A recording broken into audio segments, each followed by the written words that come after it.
and many of the leaders, the political leaders of that time, were actually philosophers. Yeah, yeah. And I mean, Marcus Aurelius, or like, there were these moments where actually the smartest man on earth was also the leader. That's like, we're so far away from that now.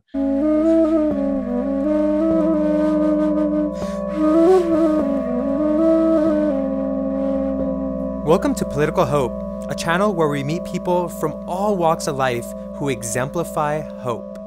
Today's guest is Jeff Krasno, a co-founder of The Commune, a host of the Commune podcast, and the co-founder of Wanderlust, which is incredible, and they host all kinds of events, even virtually right now. And he's also the author of several books. Let's tune into our conversation now. Awesome. All right. Well, welcome, Jeff. You're on the Political Hope Show, but whoa, like political hope, like what is going on with politics and hope? Before we even get into that, I just want to acknowledge you and the work you've done so far in building community. You have the Commune, which is an amazing source of information and knowledge and community. That's really awesome. And it's been regulated and it's such a great feel. I've personally experienced it, but then you also have been producing Wanderlust for many years. And so with that whole space, how'd you get here? Like Jeff, like give us a little bit of explanation. How'd you get here, like right now, 2021? Here right now, well, literally in this guest house is a result of, as we were speaking earlier, of my house defying statistical odds and being hit by lightning, which has pushed me into a very humble situations. Actually, according to the National Lightning Safety Institute, 1 out of 200 homes are struck with lightning every year in the United States. If you're asking why I haven't shaved and I'm sitting in a somewhat crooked, cockeyed guest house, that's the reason, which is more of this current moment. But I suppose what you're really getting at is a little bit of the broader strokes of my life. And I was a musician, really, and come from a musical family. My grandfather made the ludicrous choice to eschew his career as a cardiologist and take up gypsy violin. Oh my God. So as you can see, there's a streak of madness that runs congenitally through my family, and not necessarily always making choices for the greatest monetary gain. But I was a musician. I worked in the music industry. So I started going down the rabbit hole and found that Jeff was manager of a jazz group called Soul Live. And his brother was a musician on there. There's another set of brothers on there, and they opened up for Dave Matthews Band, Talib Kweli, and a whole awesome list of other musicians. And on top of all that, I listened to some of their albums. Get Down was one of them. And it was so nice to listen to it while I was working. I was so motivated while listening. So I definitely recommend checking it out. Kind of coming out of college, and I was a DJ on a radio program. It's very traditional American music and its kind of relationship to history and ethnomusicology. And I started a record label and a management company, started making records in the kind of financial district of Manhattan. I had a little studio that I built down there, and I was a one-man show for a number of years. Wow. Producing hip-hop demos right off the street. What? You were doing hip-hop? I would never imagine hip-hop. Oh, come on. I was doing anything that would come off the street. That was it. I just had an ad in the Village Voice, and what? I was, just making beats and producing stuff for people and mixing their records and whatnot. Anyways. What would you say your forte, like how did you pick up the musical quality from your family? Like, were you good at just beats or producing, or did you play instruments or? Oh yeah, I played it. I mean, yeah, the beats thing was almost superfluous or parenthetical. Yeah, really, we were a family of analog, technicians, if you will. We had guitars and pianos and even some horns in the house. So I would play hooky from school and apply myself in ulterior ways.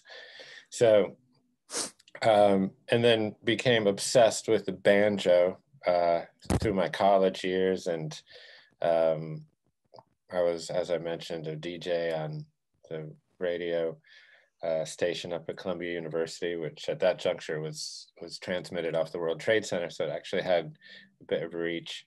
And they gave me just enough coin to hop in my station wagon and travel through the Southeast with my banjo, going to bluegrass festivals. And oftentimes I'd book myself as like, the first of 30 musicians on a Saturday, wake up at 7:30 and hit the stage with about 4 people there. But that got me backstage with an analog tape recorder, and I was able to interview kind of all those first generation men, really, white men from the South, about traditional American music, which was a window into all sorts of interesting, crazy, twisted, wicked culture. But yeah, all those first generation guys, Earl Scruggs, Bill Monroe, J.D. Crowe, Ralph Stanley. Wow. And then the newer guys that were coming up too. And yeah, so I just had a love affair, with music, still do. But kind of there was this one particular inflection point that I suppose bent the arc of my professional and my personal life. I was running a record label in Lower Manhattan, just about 2 blocks north of the World Trade Center, when 9/11 happened. And so I wasn't actually there in the office that day because it was too early in the morning. Our office hours were a little bit later. But our office was right in the little radius there around the Trade Center. And they let us back in, I think maybe 3 weeks out, just to gather stuff. But, What streets were you at? I used to live in downtown Manhattan. We're on Murray Street. Okay. And then subsequently Warren Street. So about 2 to 3 blocks north of very the close Trade Center there. Yeah, I lived in 2 Gold. So it's right down. Okay, right yeah. down yeah. Yeah, I lived in Brooklyn at that juncture. Well, I lived in Brooklyn for a very, very long time. But I lived in Brooklyn right across the river in Brooklyn Heights at that juncture. And then subsequently moved to Williamsburg for a really long time. Yeah, I mean, in the aftermath of 9/11, a lot of folks moved out of the building where I had my offices, and they were mostly like creative photo studios and things like that. So, people moved farther upstate or out into Brooklyn, and my wife Skylar, who's a yoga teacher, was inspired to open a yoga studio at Ground Zero. So Whoa. She did. She got it open in January, February 2002. So pretty soon after access was granted down there. And so put a pin in Skylar. We'll come back to her, but I definitely recommend checking out Kula Yoga, which is the project that was at Ground Zero, Kula, Kula yoga.com. It was literally right above my office. And there had been ash and debris blown through the windows of our office. So we literally she opened a yoga studio, as I kind of often say, out of the ashes of 9/11. Wow. And then that place became kind of an epicenter for the denizens of Lower Manhattan to come and sweat and do yoga, but really to form community and heal. And this was well before there was a yoga studio every other block. Of course, that crisis strangely bookended with this crisis. All the yoga studios are gone again. But oh my gosh, yeah. But in fact, my wife opened it on the kind of in the aftermath of 9/11 and closed it this past summer because of COVID.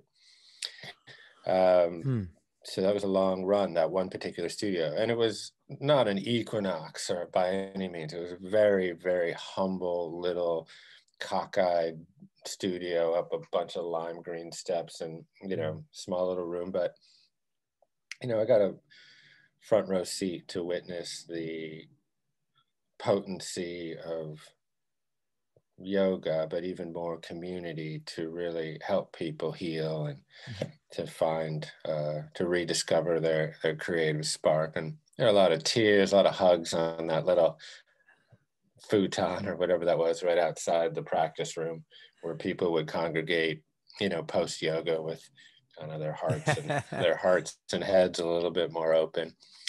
And yeah, so that was a really powerful experience to watch kind of transformation happen right in front of my eyes, particularly, as you know, Lower Manhattan, it's very identified with the financial district, but it's actually quite a residential district. So there was a lot of mostly women, but people of all sorts that were, looking for a way to find connection.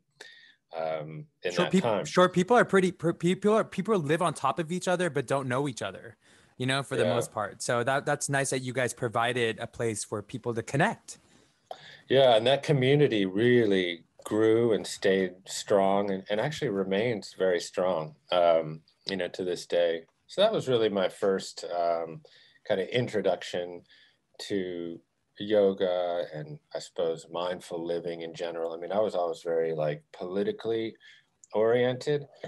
My dad worked in the government. He worked for Carter. I want to take a moment and acknowledge Jeff's father. That's where he came from. Dr. Richard M. Krasno, rest in peace. He was a Deputy Assistant Secretary of Education.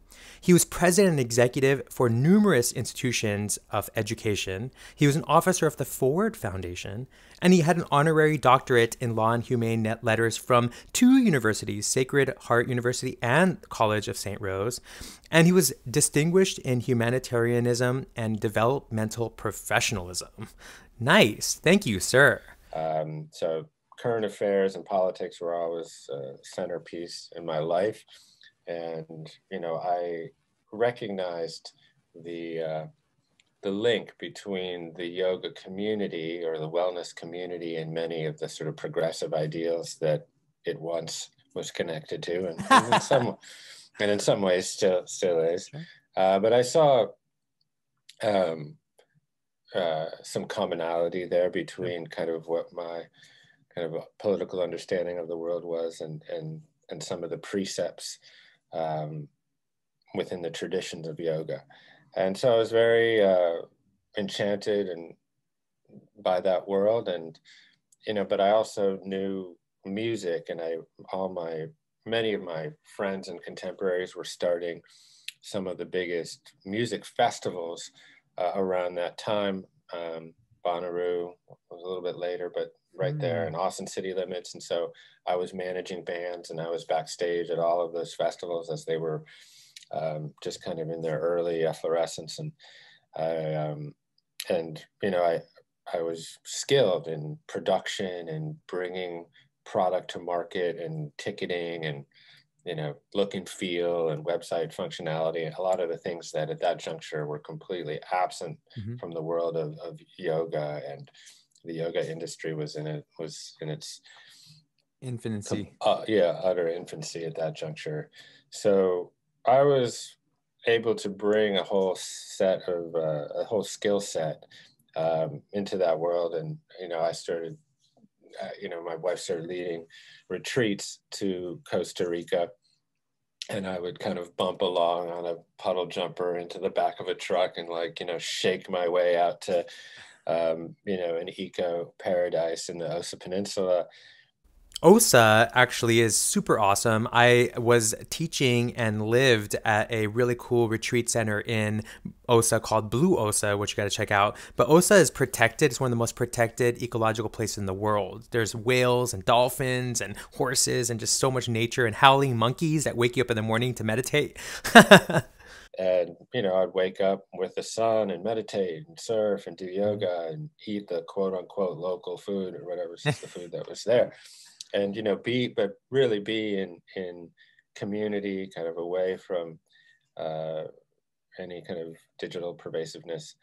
And I'd look around and I say, wow, here's 30 mostly millennial women, but not always, really living their fullest and most expressed life, and if I, could I leverage the skill set that I have to bring this to 3,000 people instead of 30 people? Could I amass all of the thought leaders and teachers in the space into one place of natural splendor, but also make it an hour and a half from a major metropolitan center, make it not as expensive, et cetera, provide greater access to that, and create sort of the world's largest yoga retreat, somewhere between, I suppose at that juncture, Yoga Journal Conference and Lollapalooza. Mm-hmm. And, that was the question that was posed deep in the heart of the rainforest of Costa Rica. And then, it was a slog, a lot of chopping wood and carrying water to actually instantiate that into the world. But, we did. And we had the first Wanderlust Festival in 2009 and brought together, like just all of these incredible teachers that then became the biggest influences in my life. Certainly yoga teachers, but then also, thought leaders and philosophers and writers and personal development, mystics and sages. Wayne Dyer came, and he really became my first teacher in the personal growth space, and I became immersed in his work and build friendships with Deepak and Marianne Williamson, and people in the functional medicine space and people in the regenerative agriculture space, and these kind of the sort of the diaspora of well-being. And that was really truly transcendent sort of epiphanous time of my life. Just so many doors opening through the building of relationships with exceptional people, and really bringing people together at scale. And that, that has been sort of the through line of an otherwise jagged career path.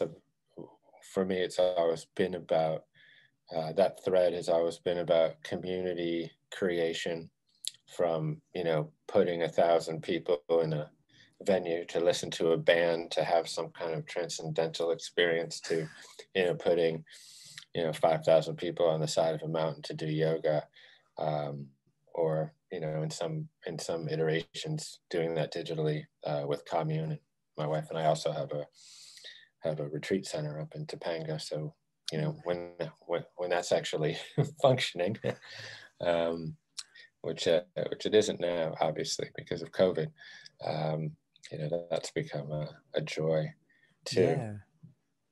Yeah, I mean, I'm curious about this. As you've been growing, and like both your projects, over the past 10, almost 15 years have been focused on building community.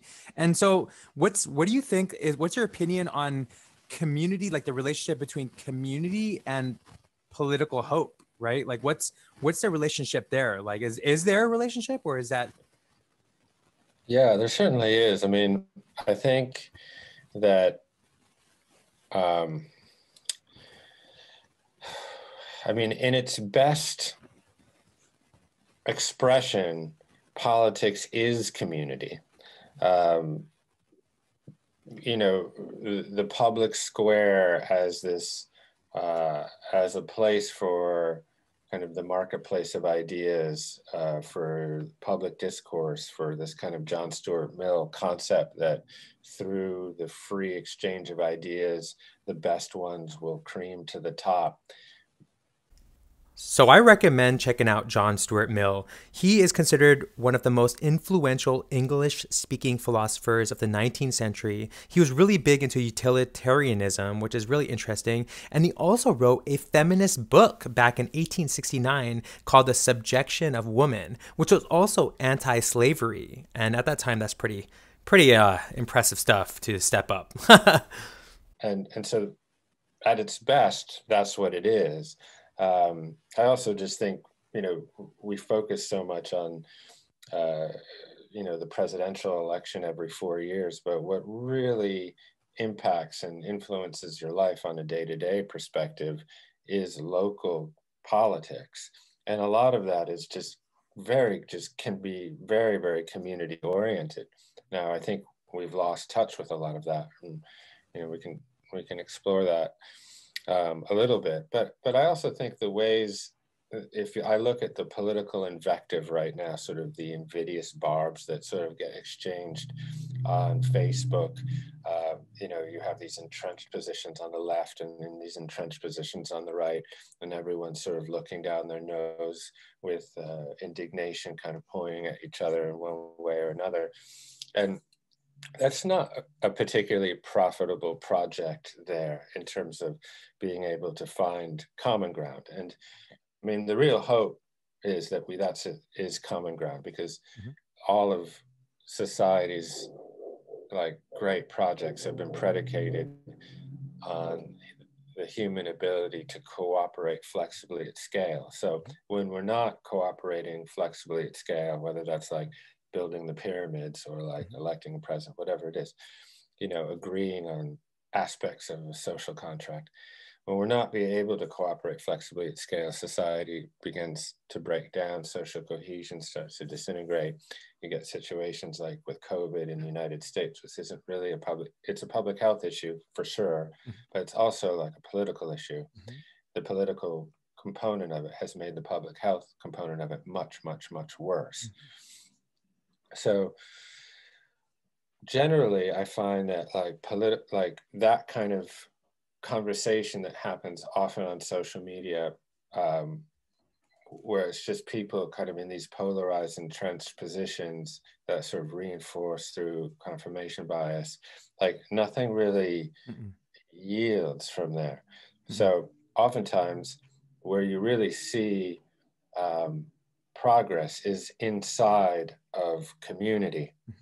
Like, there's a massive debate, right, about vaccination, right? And people are very skeptical about what some people deem as like a rushed vaccine. Some people are like, no, you've got to believe in the science, kind of, et cetera.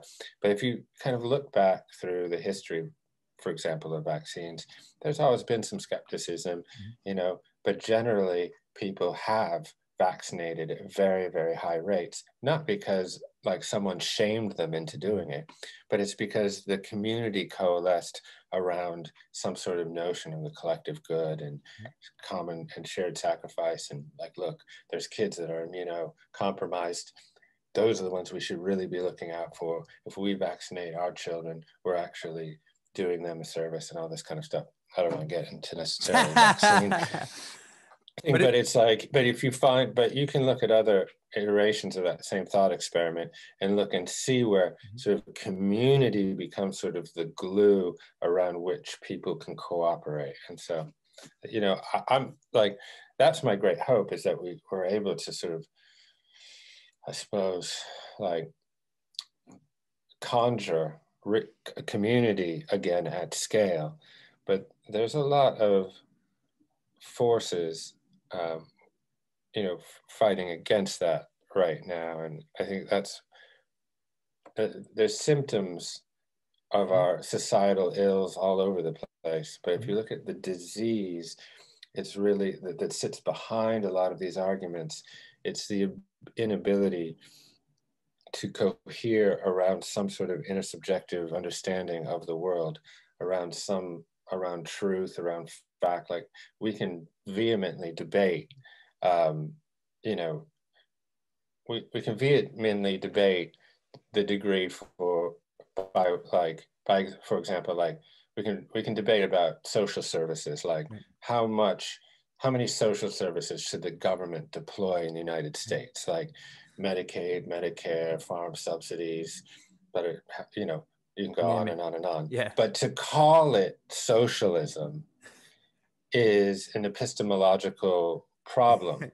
You know what I mean? And so this is the problem right now, is a problem of epistemology. Like, we basically just have like a group of polarized people on one side arguing one set of facts, and another group on another side arguing another set of facts. They're actually not arguing about what the best policy might be that would yield the best result. They're just arguing a separate set of facts, and that's a problem. Sure, it's like a teenage drama gone like wrong, like it's like high school issues, at the Yeah. federal level. I mean, and I would throw this in there. You know, when I was studying, when I went to India and I started advising on at an orphanage. One of the guys who runs it, who's now a good friend and a teacher of mine, he taught me. He introduced Nagarik Shastra to me, and which is the yoga, the yoga of politics, the yoga of governance. And so if the Vedas have like compendiums of knowledge, right, about this, but it's funny. And so even I grew up here in America and Canada,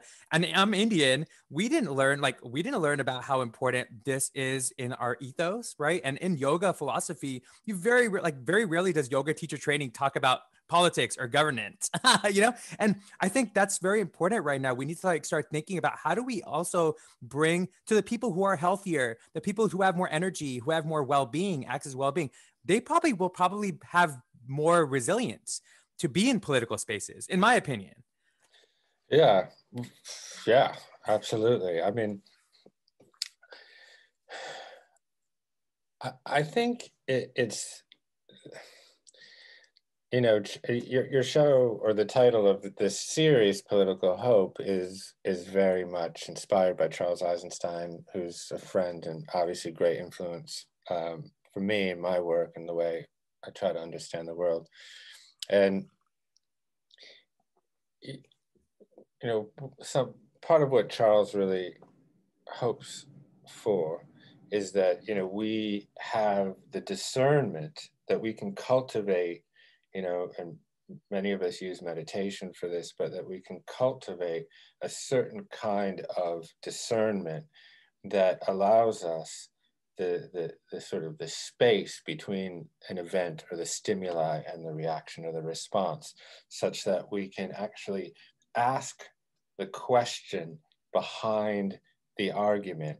And for me, like when I am hopeful, and I'm not always hopeful to be honest, but when I am hopeful, I really try to access, I'm in that space where I'm accessing the argument behind or the question behind the argument. And Charles uses this example, and I'll just kind of reiterate it here, but and you can apply this thought experiment in a variety of iterations, but like take for example like abortion or immigration and any kind of incendiary issue that's argued from entrenched positions, you know, with little profit. And if you look at like immigration, for example, you know, you've got folks on the left that, you know, make this argument of like, well, America is the land of opportunity and we've got a statue in a harbor, you know, brandishing an Emma Lazarus poem. And, you know, you guys are xenophobes and even worse, you're racist and all this kind of stuff. That's kind of what's happening in the entrenched position on the left.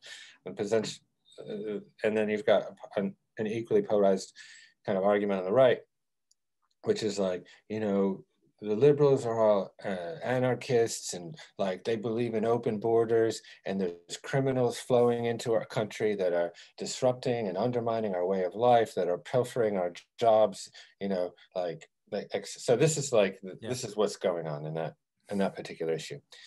And what's never really asked is like, and I mentioned my house blew up, you know, so I've got people working on the house trying to like put it back together. And so like I met this guy, Manuel. He is from Oaxaca, from Mexico. He's like the apprentice for this electrician. Cool. Just a sweet guy. He's been here in the United States for 3 years. And so when he left Oaxaca, he left his wife and his daughter, Anna, behind. And he hasn't actually seen them in the flesh for 3 years. And so he speaks English like, okay. And I speak like Spanish like, okay. So kind of worse. So we were making kind of like Spanglish, like small talk. And I'm asking him about like his family and whatnot.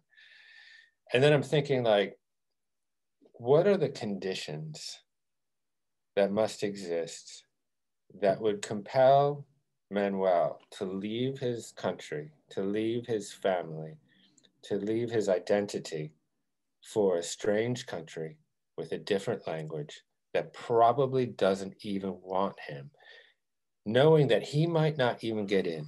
And if he does, the best case scenario is that he's living in someone's garage, sending 10, 20 bucks a month back home.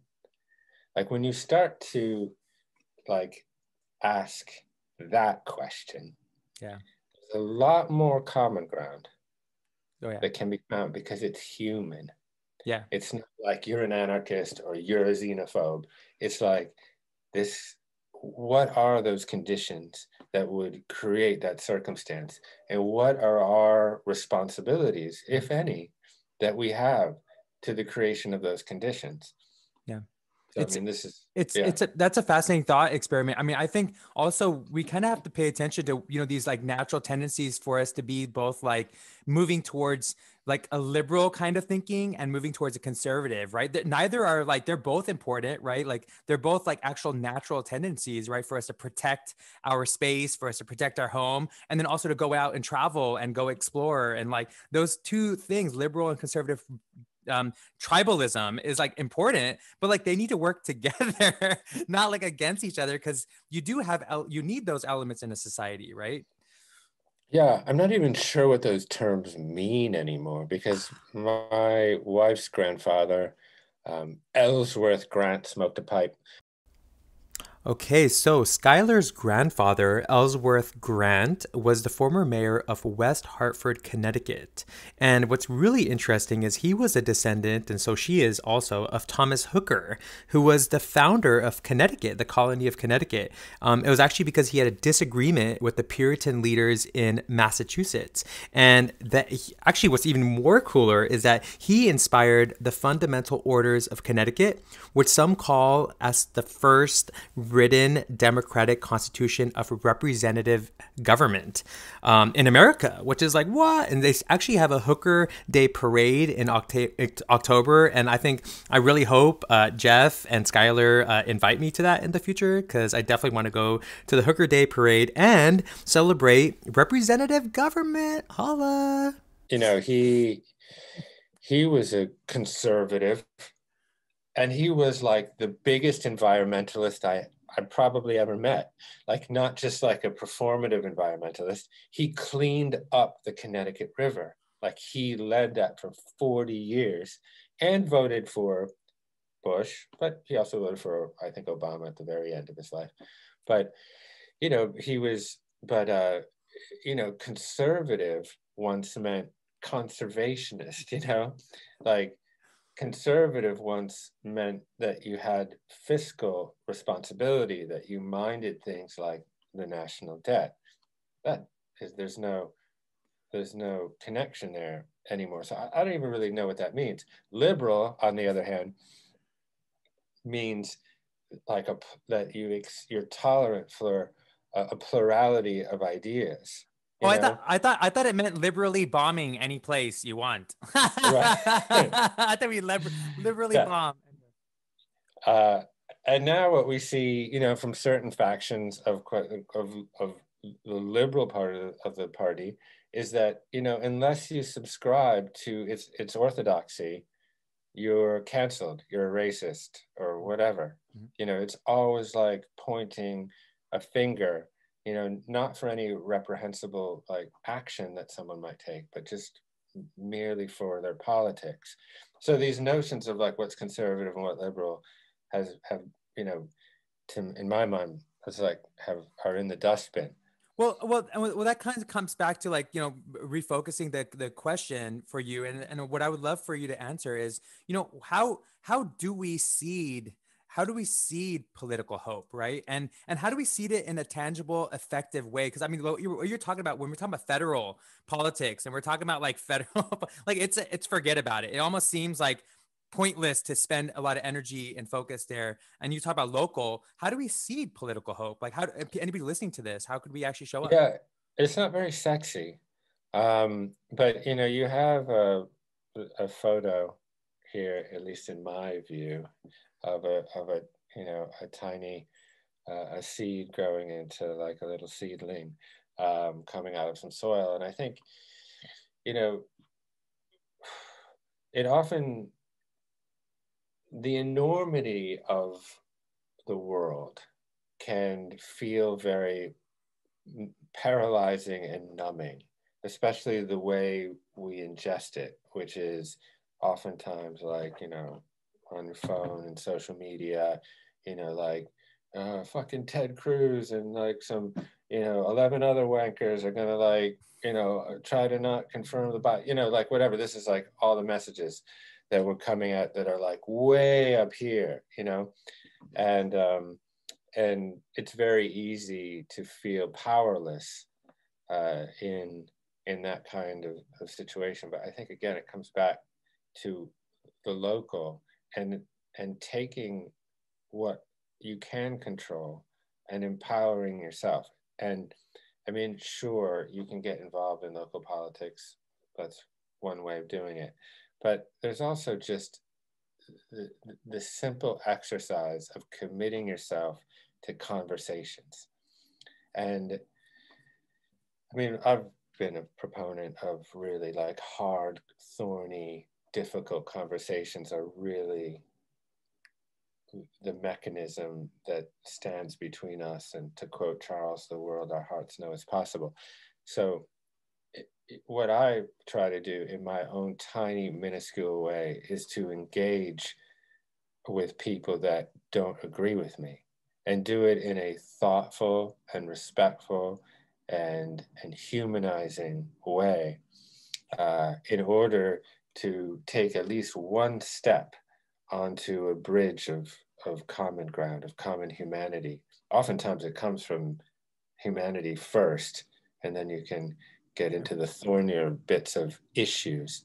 And so, I really, I personally try to make an effort and try to model ways of sort of nonviolent communication, of reaching across, quote unquote, the chasm or the aisle to engage with people who I might disagree with, but never be disagreeable in that. And really, seek out the best parts of other people's positions. There's this technique that I first saw modeled in a debate between Sam Harris and Jordan Peterson. I've seen that. I know. Yeah, where it's called steel manning, which is sort of, I think, derived from straw manning. Straw manning is when you prop up a straw man to refute an argument, but you haven't really refuted the argument. You've just knocked down a straw man, because a straw man is very easy to knock down. And there's an argument, but you've kind of triangulated that and said, well, you're just a xenophobe, so that's why you believe in that particular but that's not really refuting the argument. Steel manning is kind of the opposite, where it's like you actually listen, you engage in active listening, you ingest someone's opinion, someone's argument, you deduce, or you take the very, very best parts, the most compelling parts of that argument, and then you recite it back as if it were your own. And it's an unbelievable personal development exercise, not just a great way to find common ground, but it also fortifies your own positions, because you're like, wait a minute, I'm going to need to critically think about that piece of that person's argument. And I'm going to need, and I think what you find oftentimes if you engage in this, what's called steel manning, you often find that issues are way more complicated and nuanced in reality than any particular sort of entrenched, polarized, viewpoint. And, as as sort of a burgeoning Buddhist, I generally find that the middle way, that's kind of the truth is hidden somewhere in the gray zone. And I know that this is frustrating for people who have really strong moral convictions about something. I mean, it's not that I don't, but I also, recognize that somebody else might have an equally convicted ethic. Like I look at like abortion, probably like a white man talking about abortion. It's like a trapeze over the third rail. But it's like, but I look at that issue, and again, it's like the immigration issue that we just talked about. You have one person saying like, I can't believe that you don't, respect the sanctity of human life. That's a moral conviction for me. How can you not? And then you have the other side. I can't believe you don't, respect the woman's right to choose what to do with her own body, and, legal abortion is safe abortion. And why do you don't want the government in your life. So why do you want the government in my life? All this kind of shit. Yep. This is the thing. Yep. But I think, what I've tried to, and I've been like, pro-choice or pro-reproductive freedom my whole life. I grew up in a progressive household, and and that's just kind of like what the world. That's the world. That's what structuralism has done to me. But I can also now, I think, respect that someone who is pro-life might have come to that position through deep moral and ethical conviction. Yes. And I may not agree with that from this is the best policy for a country or for a world or whatever, for a whole variety of reasons. But I can respect the fact that in that particular case, if that person is intellectually honest about it, that they may have a true, honest moral conviction. And that moral conviction should not necessarily, my moral stance in that particular case, I don't think can take primacy over theirs. So then why not, again, move behind the argument and say, what are the conditions in which a woman might decide to willfully terminate her pregnancy? Right. Like, was she raped? Was she unfortunately like a victim of incest? Right. Had she never had any education around family planning or any access to contraception? Does she have no financial wherewithal? Like, if you start to put yourself into the position of what it must be like, the ground conditions that exist, of what it must be like to have to willfully make that decision, it's like, whew, all that other shit starts, like that invective starts to disappear, and you're like, wow, there's compassion here. There's a real human having to make a like heart-wrenching decision. Right. And if you can connect in that space with someone that might have a different policy viewpoint, it's so much more constructive. You will face cognitive dissonance. I've noticed that in my my forays into having those conversations, those difficult ones. But I think that's kind of like that's where we have to be artistic and dance, right? Like cognitively dance, right? So when there is cognitive dissonance, we can't just be like, oh, we're like upset that somebody. You gotta understand, there's years of entrainment that people have from the media they watch, the community they live in, the religion they whatever. So much layers that we have to kind of peel. I wanted to bring up something with you. I'm curious about this. We've been developing this platform to gamify civic engagement at a local level. And it's me and a bunch of citizens. We started working on this when the pandemic kicked because we're like, hey, we need to do something. And so we got programmers on board, like phenomenal we got somebody in cybersecurity. And one of the things that we've been kind of like playing, you brought up NVC, nonviolent communication, which I recommend for everybody to kind of dive down that rabbit hole. But one of the things we've been we're kind of like redirecting everything. We're like, wait, we're trying to, how do we engage people? How do we get people to use the platform? How do we get them to incentivize to use the platform? And what was popping up over and over again are values. Like, I think what I noticed when I travel the country, and you traveled the South, the Southeast and everything, like at the end of the day, we all share the same values. Like, it's crazy, Jeff, like that we like at the end of the day, really the values, even from the left or right, are like the same values. Yeah. Well, yeah, I mean, as I've tried to, I mean, this is a little slightly tangential, but as I've tried to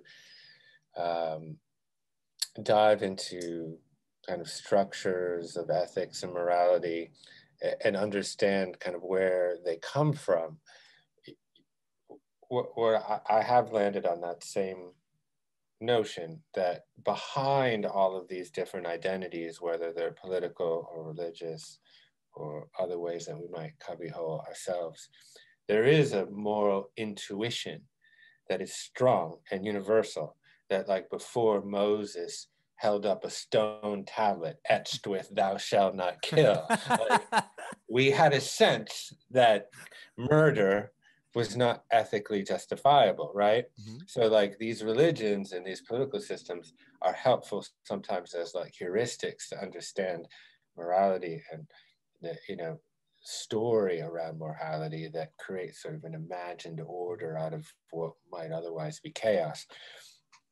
But behind all of those things, there is some sort of intuitive, universal, perennial set of ethics and truth. And but how we exhume that and how we actually express that notion when people are so wedded to their particular identities, I think is very, very difficult. You know, it's like I have tremendous discussions, conversations about religion, for example, like Abrahamic religions, and like, is there utility to religion in a modern age? You know, where and certainly, you know, there is like notions of community creation that are very, very strong in religion that are extremely important. Again, there's sort of moral structures that we can look to religions kind of as heuristics to explain morality. But how do we square that, you know, with a book, you know, that condones like public stoning of homosexuals, or, you know, execution of an apostate, or if you're not a virgin on your wedding night, well, of course you should be killed too. Like this is what's in those books, you know. And so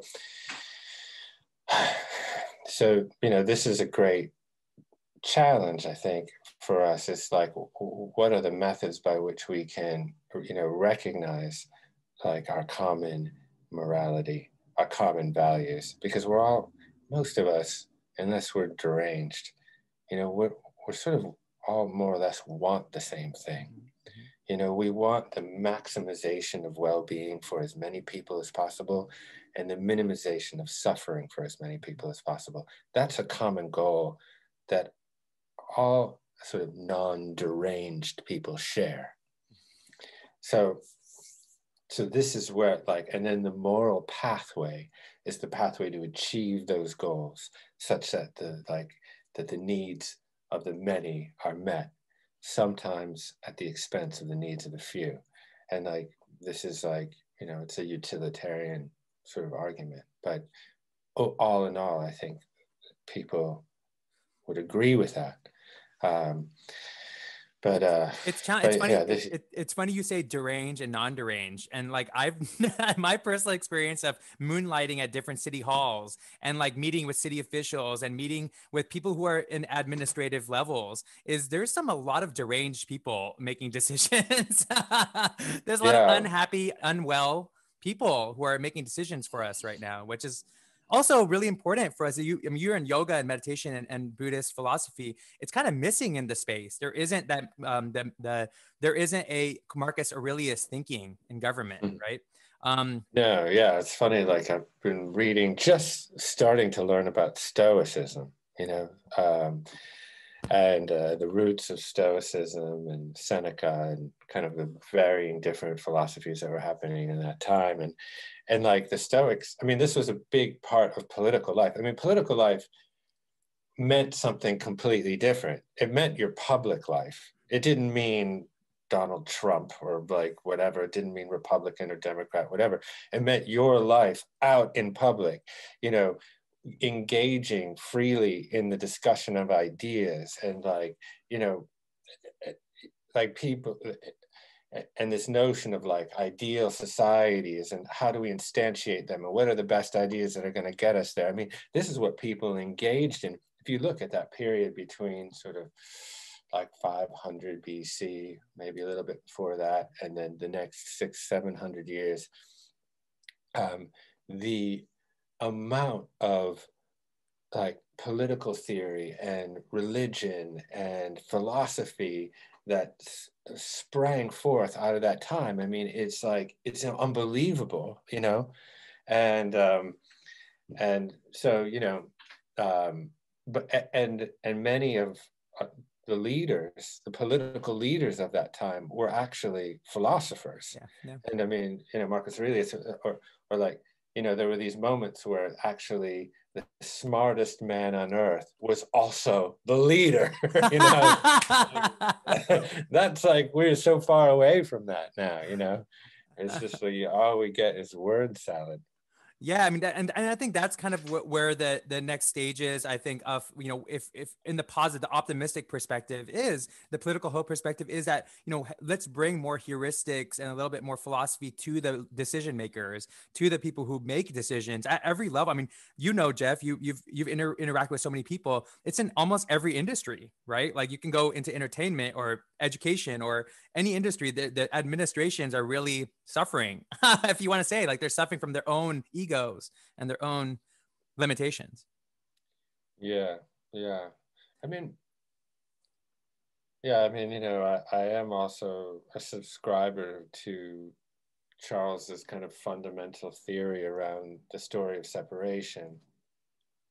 And, you know, if you're looking to kind of put your finger on, well, why is there, you know, environmental cataclysm, and why is there political discord, and why is there income inequality, and why is religion so fucked up? And it's like, if you really care about pedophilia, like look at institutional religion, not Joe fucking Biden. You know, it's like, if you really care about it, you know, go check out the Catholic Church for 10 minutes. Yeah, because that's the biggest actually proven widespread, you know, abuse. If you really want to rail against the mainstream media, why don't you talk to the Boston Globe, who uncovered the biggest pedophilia child abuse scandal ever in the Catholic Church? Not ever, but like, you know, that whole movie huge. Spotlight was made on that. So, but if you want to get behind, again, like these symptoms of like, well, why does capitalism breed, you know, now 3 people in the United States that own more cumulative wealth than the bottom 50%? How did we end up there? Mm-hmm. Well, how did we end up in, you know, a society that essentially considers everything to be just disposable? You know, like, you know, all of this kind of, if you subscribe to Charles's theory, comes from a sense of separation, that we're separate from the mystical, we're separate from the divine, we're separate from nature, we're separate from one another. And of course, if you want to then go back farther, this of course is echoed in, you know, Eastern religions, you know, Buddhism or Hinduism, in which like the self is really just a modification of a greater, bigger self, you know. But these ideas of kind of dismantling this notion of separation, and those are just kind of like big, huge philosophical ideas, you know. Like, I don't know, I don't profess to know, like, what is the thing, what is there some sort of inflection point that's going to like create some massive paradigm shift? I mean, to be honest, it's one of the things that's so, I suppose, heartening and disheartening at the same time, is it was almost like COVID gave us this incredible opportunity to either unite or just like disintegrate into 1,000 shards of glass from a broken face. And there are some societies that actually have cohered, you know, and not everyone's been happy all the time. I mean, there's been a lot of personal sacrifice in places like New Zealand, Norway, Taiwan, Japan, etc. But largely those places have found a sense of coherence, of like, they've reconnected to an idea that, quote unquote, we are one. That sounds a little Pollyanna. So I had to look up what Pollyanna means, and it means an excessively cheerful or optimistic person.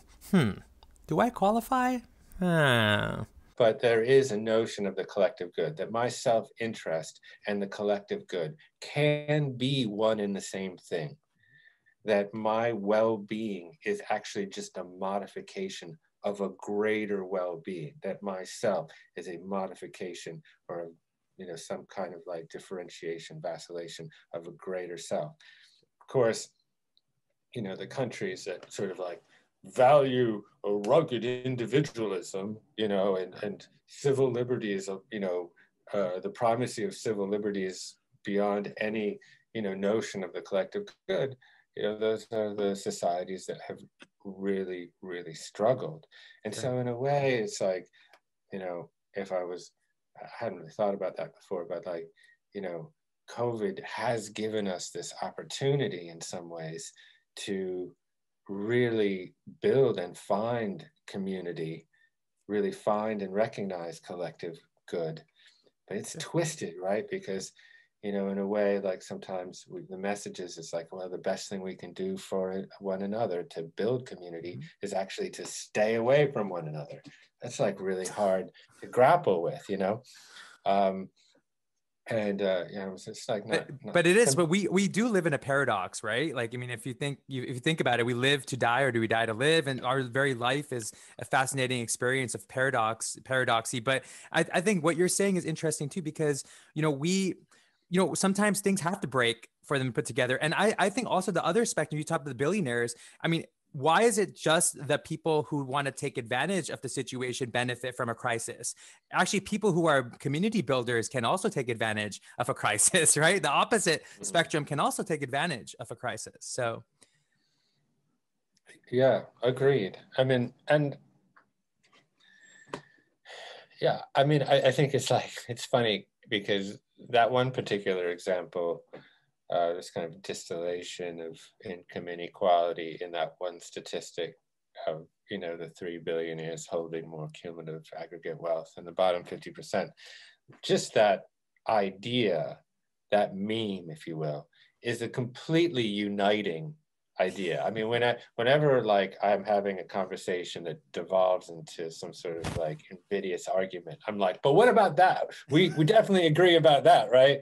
And there's always total, you know, that is one place where there is tremendous agreement over the, you know, across the right and the left, like what to do about it. I don't know, it's another kind of set of discussions, but you know, I try to find sort of across, you know, these constellations of of agreement in a otherwise kind of vast stormy sky.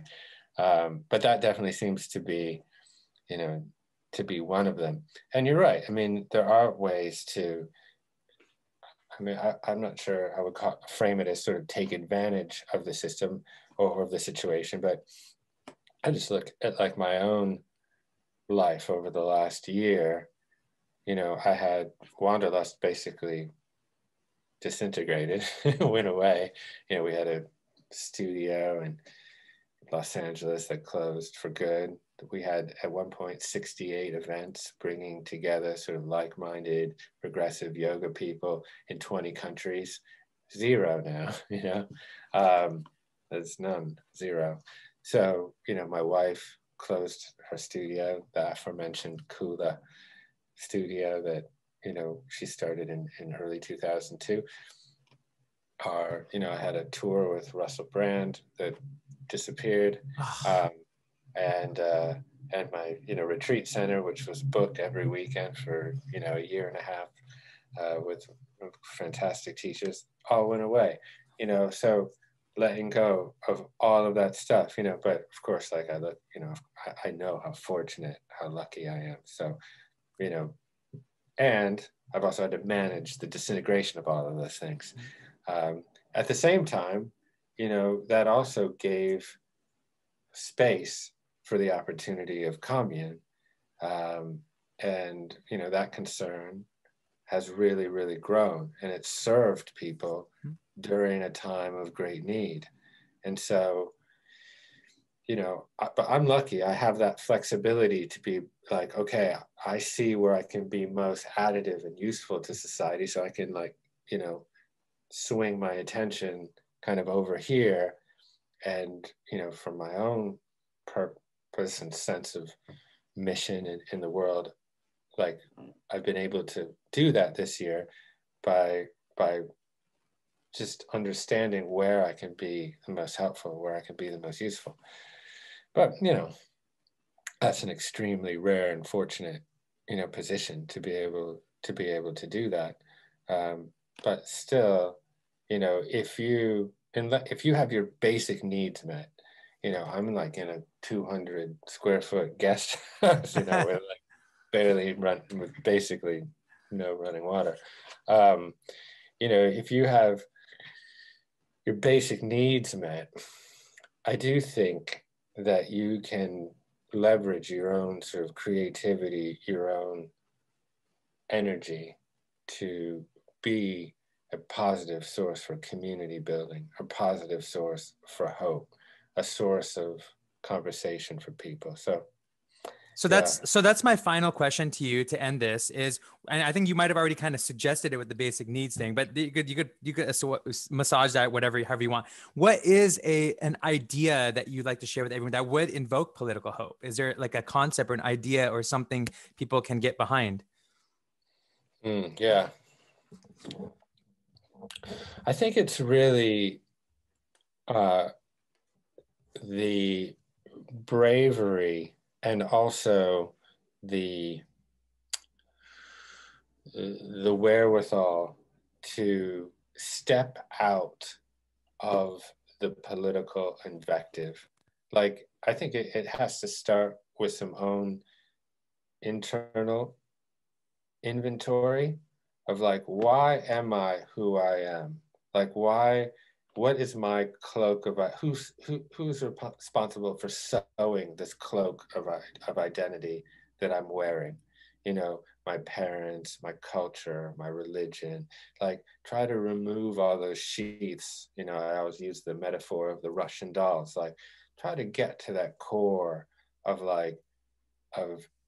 awareness, of consciousness, and then build up patterns and build your identity, the contents of your consciousness from there, from a place of like real keen discernment.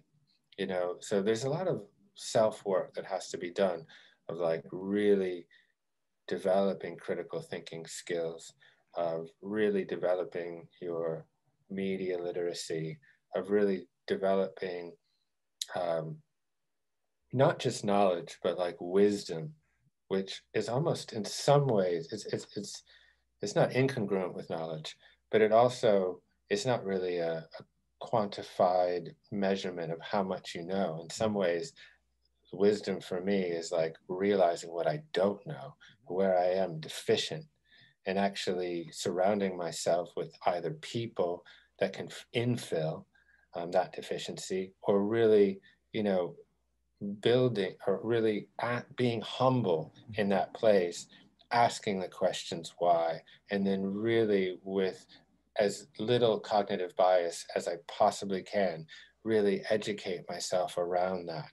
And then come to these salient and prescient issues from this place of sort of renewed discernment and humility, and be a vector for conversation from that place, instead of being sort of just a vector for a retweet or a meme, or some sort of like oversimplification of a complicated, nuanced issue that then you become then a vector of that misinformation. And just because it gets 100 comments, it opens up some sort of like neural reward pathway in your brain. So then you're doing it again, and you're posting stuff that's even more ostentatious and hyperbolized with no sense if it has any basis in fact. Like, oh, get on, like shed that, and really try to come, to our human interactions from a place of humility and discernment, and start there, and engage. That's awesome. I mean, and I'll leave it with this. One of my favorite meditations to teach teenagers and little kids. I love to do the I don't know meditation, where we just go, I don't know, I don't know, I don't know. And I think just practicing, I don't know, like it's okay. Like you don't have to know. And Once we're okay Try with that when you have 3 kids. It's very difficult to do that. They're all looking at you like, wait, you're the male archetype. You're the paternal figure in my life. You're supposed to know everything. You should try that one. Try that sometime, Jeff, when they're coming at you with a ton of questions. Be like, I don't know, and see what happens. Yeah. Let me know. I'll tell you, I know nothing about how to do their algebra. Huh. Awful. Oh man, I've been teaching algebra and geometry over this pandemic. It's been interesting doing Good it. For you. That's amazing. Good for you. It's been fun. I've been mixing in nature though. I've been like talking about nature and sacred geometry in the classes, which has kind of been helpful, obviously. Yeah. I pray and hope that there's space for humor in this year, for laughter, for comedy, which is often a conduit for the truth, right? So it's like oftentimes a lot of this kind of like armor, the armor that we wear comes off a lot easier when there's something to laugh about. And it's hard to interject humor and comedy in a time that feels so wicked and grave, right? And when people are really like suffering, and obviously we have to be compassionate, not make light of that, but we also need to find ways to be light. I'll leave you with this one thing. I know you've got to go. Byron Katie is a good friend of mine. Byron Katie, otherwise known as Byron Kathleen Mitchell, is considered by Time magazine as a spiritual innovator for the 21st century. She's got a whole process called The Work, which I think is fascinating. I wonder if I should create like a complimentary one, maybe The Play. That would be mine. But before I really knew her well, I got this opportunity to have lunch with her. And so I was like, I'm not going to waste an opportunity with Byron Katie. I got to ask her something like fucking serious about her life. It's not going to be like, how's the salmon? So I was like, so Katie, like, what's enlightenment to you? And she's like, she like chews her food for a while. It's like, she's like off in outer space most of the time. It's like a nice place to be. And, she just asks me like, well, what makes you feel light? And so, I'm like, well, it's like when I'm in connection with others and when I'm playing sports and when, like I'm in a conversation, I don't even have a sense of the heaviness of my body. Like, when I'm really animated, when I'm laughing, whatever. She's like, okay, what makes you feel heavy? It's like, oh, when I'm holding a grudge or when I'm seeking revenge or when I'm angry or whatever. And she's like, it's so easy, Jeff. Enlightenment is just about doing the things that make you feel light. I'm like, all right, I'm in. Sign me up. That's awesome. What a good setup. I love that. She's so wise. Oh my gosh. God bless her. Jeff, thank you so much. You're awesome. I hope we can revisit this later when you keep building your communities and stuff. I want to find out what happens. And thank you so much for coming and have a beautiful day and weekend. I hope you get in that house, back in the house. I hope that, and by the way, lightning, wherever lightning strikes, and there's got to be some mythology going on with that for you, personal mythology. So good luck. Yeah. I hate to debunk the divine myth of it. It's more like a fire in the cellar with a fondue of wires and cables, but still, I'll take a superpower. I think the superpower is just... We'll find out. You might need to, it might be fertilizer. So you have to wait a few months to experience, what happens. Fair enough. Keep up the great work. Take care, Jeff. Be well. Be blessed. Bye. Bye. Wow, that was an amazing interview. I really acknowledge and appreciate Jeff. I recommend checking out his podcast. It's called Commune with Jeff Krasno. On top of that, he also has a community called Commune, and I recommend searching for Jeff Krasno and Commune and checking out all the cool stuff that's going on there. Charles Eisenstein, Russell Brand, Byron Katie, Brene Brown, all kinds of amazing people are featured on there and host all kinds of cool events.